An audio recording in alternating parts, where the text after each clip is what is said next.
"Come see who I found wandering the corridors."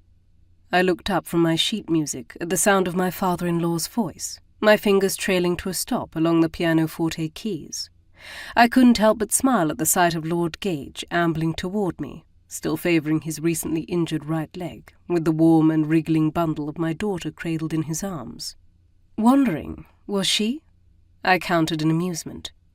Given the fact that she was all of nearly 7 months old and unable to crawl yet, the idea of her wandering anywhere was absurd. It seemed far more likely he'd liberated her from her nanny's care in the nursery. Well, I could tell she was thinking it. If only she'd been able to work out the mechanics of this thing called walking first. Lord Gage grinned down at Emma, and she squealed happily in response before returning her gaze to the object which had captured her attention.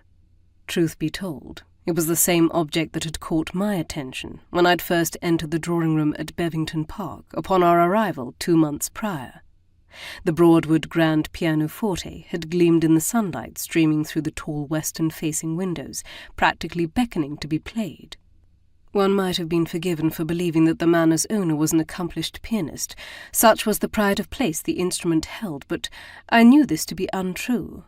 In fact, the next day when I'd sat upon the bench, I'd suspected I was the first person to do so since the pianoforte had been delivered and tuned.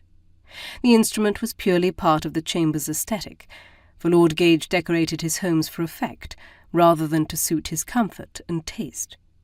But given the enjoyment I'd received from playing the magnificent instrument, this was one matter in which it would be disingenuous for me to complain. I ran my fingers lightly over the keys, repeating the last phrase of music I'd played from one of Schubert's impromptus. My husband, Sebastian Gage, had gifted me the sheet music of the set of impromptus for my birthday that spring, but I'd had little time to practice them in earnest until our arrival in Warwickshire.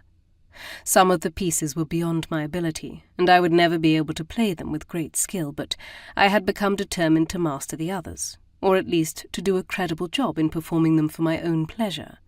Emma cooed in response, tipping forward in her grandfather's arms and reaching toward me. I sat her on my lap, and predictably she lurched toward the keys, slamming her open palms down with relish as the pianoforte issued a series of discordant notes. There was nothing for it but to smile and hold fast to her little body, lest she tumble forward in her unrestrained efforts.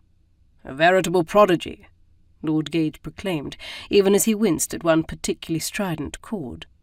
Though I'd been given over 2 months to grow accustomed to it, it was still difficult sometimes to reconcile the affectionate man before me with the father-in-law I had known.